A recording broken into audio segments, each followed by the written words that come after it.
வாய்ப்புக்கு நன்றி தெரிவிச்சு, இப்போ இந்த கல்வி சீர்திருத்தங்களை பொறுத்த வரைக்கும் காலத்தின் தேவை. ඔබේ ප්‍රඥාව අවදි කරන්න අමෘතා. அதுக்கு அந்த காலத்தின் தேவைன்னு சொல்கிறத விட இப்போ இருக்கிற அரசாங்கம் மட்டும் இல்லாமல் இதுக்கு முன்னால் வந்திருந்த அரசாங்கங்கள் நிறைய தடவை சொல்லியிருந்தாங்க கல்வி சம்மந்தமான சீர்திருத்தம் நாங்கள் கொண்டு வந்தாகணும்னு. ஆனால் கடைசி வரைக்கும் அந்த கல்வி சீர்திருத்தம் மக்கள் எதிர்பார்த்த அளவு வரல.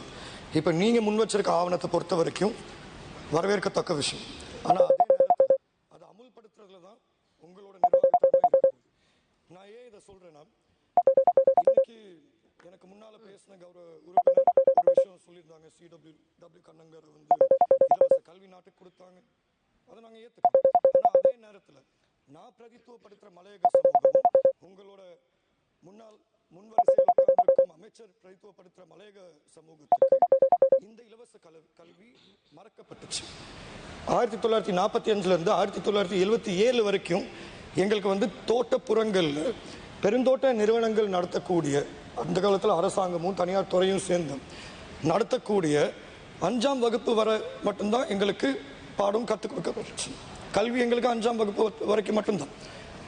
1977 பல்வேறு அழுத்தங்களுக்கு மத்தியில் அரசியல் தலைவர்களோட வீரத்தினாலையும் சாணக்கியத்தினாலையும் அரசியல் ரீதியான தீர்வு எங்களால் எடுக்கப்பட்டுச்சு. தோட்டப்புறத்தில் உள்ள பாடசாலைகள் முழுமையாக அரசாங்கம் பாரம் எடுத்துச்சு. அரசாங்கம் பாரம் எடுத்தது மட்டும் இல்லாமல் இன்னைக்கு நீங்கள் மலையகத்தை பொறுத்த வரைக்கும் ஒவ்வொரு தோட்டப்புறத்துலையும் உங்களுக்கு தெரியும் பாடசாலைகள் இருக்குது. ஆனால் உட்கட்டமைப்பு வசதிகள் இல்லை. அதை நம்ம எல்லாருமே ஏற்றுக்கணும்.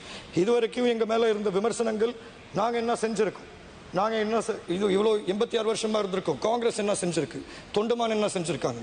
ஆனால் உங்களுக்கும் தெரியும் எனக்கும் தெரியும் உண்மை என்னன்னு. உண்மையை பொறுத்த வரைக்கும் எங்களுக்கு வரலாறுல அதிகமான அளவு அநீதிகள் நடந்திருக்கு. அந்த அநீதிகள் எங்களை 30 வருஷம் பின்தங்கிய சமூகமாக தான் உருவாக்கியிருக்கு. அதே நேரத்தில் எங்களால் முடிஞ்ச அளவு சமூகத்துக்கு என்னென்ன சேவைகளை கொடுக்க முடியுமோ நாங்கள் வழங்குறோம். குறிப்பாக சொல்லணும்னா ஸ்ரீபாத கல்லூரி இன்னைக்கு இருக்கிற காரணம் அன்னைக்கு எங்களோட அரசியல் தலைவர்களாகிய சௌமியமுறை தொண்டமான் ஐயா கொடுத்த அழுத்தனால, அவரோட சாணக்கியத்தினால இன்னைக்கு பல்வேறு நபர்கள் பல்வேறு அரசியல் கட்சிகள் எங்களை விமர்சித்து இந்த இடத்துக்கு வந்திருக்காங்க. அது ஆளுங்கட்சியிலும் சில பேர் இருக்காங்க, எதிர்கட்சியிலும் சில பேர் இருக்காங்க. ஆனால் அவங்க எல்லாருக்குமே ஒரு விஷயம் தெரியும், மலையகத்தை பொறுத்த வரைக்கும் போதுமான அளவு நிதி ஒதுக்கீடு பத்தாது. அதான் உண்மை. யார் அரசாங்கத்துக்கு வந்தாலும் சரி, வருஷத்துக்கு நம்மளுக்கு கிடைக்கிற நிதி ஒதுக்கீடு முழுமையாக பத்தாது. நீங்க யோசிச்சு பாருங்க, ஒரு பாடசாலை கட்டணும்னா 550 மில்லியன் செலவாகுது. முழுமையா மலையகத்துக்கு கொடுக்கிற பட்ஜெட் வெறுமனே 3000 மில்லியன் தான். 6 பாடசாலைகள் கட்டினா பிரச்சனை தீர்ந்துருமா? இதான் நம்ம சிந்திச்சு பார்க்கணும். நம்ம சலுகைகளை நம்பிட்டு இருக்கோமே தவிர தீர்வுகளை நோக்கி நம்ம பயணிக்க மாட்டேங்கிறோம். இன்னைக்கு கூட இந்த விவாதத்தின் அடிப்படையில் ஒரு விஷயம் நான் இங்கே சொல்லி ஆகணும். இதுவரைக்கும் பெருந்தோட்ட நிறுவனங்களில் வாழும் மக்கள், அதாவது மலையக தமிழர்கள் 1945 77 வரைக்கும் கல்வி உரிமை கிடையாது, வீட்டு உரிமை கிடையாது, பிரஜா உரிமை கிடையாது, ஒன்றும் கிடையாது. இந்த 30 வருஷம் கால பகுதியில் நடந்த இந்த 30 வருஷம் பிரஜா உரிமை இல்லாத கால பகுதி தான் இன்னைக்கு எங்களோட பின்னடைவுக்கு ஒரு பெரிய காரணம். அது மக்கள் ஏற்றுக்கணும். அப்படி இருக்கும்போது நம்ம நிரந்தர தீர்வுகளை எப்படி வழங்க போறோம்? நீங்க சிந்திச்சு பாருங்க, பிரஜா உரிமை இல்லாத காலப்பகுதியில் மலையக தமிழர்கள் இலங்கை பிரஜைகள் கிடையாது. அப்படி இருக்கும்போது எல்லை நிர்ணயம் செய்யப்பட்டிருக்கு. இந்த எல்லை நிர்ணயம் செய்யப்பட்டு கிராம சேவக டிவிஷன், கிராம சேவக பிரிவுன்னு உருவாக்கும் போது அதில் மலையக தமிழர்களை அவங்கள உள்ளார சேர்க்கல. அப்படி சேர்க்காம இருக்கும்போது தான் இன்னைக்கு யூத் சர்வீசஸ் கவுன்சில் மூலியமா ஒரு வர்த்தமானி அறிவிக்கப்பட்டிருந்துச்சு. யூத் சர்வீசஸ் கவுன்சிலோட கான்ஸ்டிடியூஷன், அவங்களோட யாப்பின் பிரகாரம் தோட்டப்புறமாக இருந்தாலும் சரி, கிராமப்புறமாக இருந்தாலும் சரி, sports club, youth club register பண்ண முடியும். ஆனால் இன்னைக்கு கொண்டு வந்திருக்க அந்த வர்த்தமானி ஒரு கிராம சேவக டிவிஷனுக்கு ஒன்று தான் பண்ண முடியும், ஒரு கிராம நிர்வாக டிவிஷனுக்கு. அப்படி பண்ணும்போது எங்களோட பிரதித்துவம் அழிஞ்சு போகுது. இவ்வளோ காலமாக பிரச்சனையே இல்லாமல் போய்கிட்டு இருந்த ஒரு சிஸ்டம் ஏன் இந்த மாதிரி ஒரு முடிவெடுத்து பிரச்சனைகளை உருவாக்கும்? தயவு செய்து நான் வைக்கிற ஒரு தாழ்மையான வேண்டுகோள், அரசாங்கத்துக்கிட்டையும் சரி, இங்கே உட்கார்ந்துருக்க கௌரவ அமைச்சர் அவர்கள்கிட்டையும் சரி, தயவு செய்து அமைச்சரவையில் பேசி இந்த வர்த்தமானியை வாபஸ் வாங்க. ஏன்னா நம்ம எது கேட்டாலும் சொல்கிறோம் நம்ம எல்லாம் சமம்னு. எனக்கு இலங்கையர் என்கிற ஒரு பெருமை இருக்கு. அந்த ரீதியாக நான் சொல்லுவேன், ஆமாம் இலங்கையர் இருந்தால் நான் சமம் தான். ஆனால் அதே நேரத்தில் நம்ம சிந்திச்சு பார்க்கணும். நம்ம பேசுகிறோம் எக்விட்டியை பற்றி, ஈக்குவாலிட்டியை பற்றி இல்லை. மலையக தமிழர்களை பொறுத்த வரைக்கும் எக்விட்டி தான் தேவைப்படுது.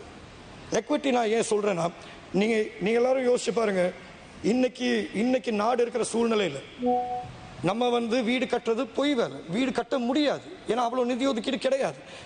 இதே பாராளுமன்றத்தில் தான் பெருந்தோட்டத்தை பிரதித்துவப்படுத்துற அமைச்சர் வந்து சொல்லியிருந்தாரு, நாங்க வந்து 4500 வீடுகள் கட்ட போறோம் இந்த வருஷம். ஆனா போன வாரம் ஒரு அறிக்கை வெளியிட்டிருக்காங்க, வீடு கட்டுறதுக்கு 329 மில்லியன் நிதி ஒதுக்கீடு இருக்கு இந்த வருஷத்துக்கு. ஒரு வீடு கட்டுறதுக்கு கிட்டத்தட்ட 28 லட்சம் ரூபாய் போகும். 2.8 மில்லியன் 28 லட்சம் ரூபாய் போகும்போது 329 மில்லியனை வச்சு நீங்க எப்படி 4500 வீடுகளை கட்டுவீங்க?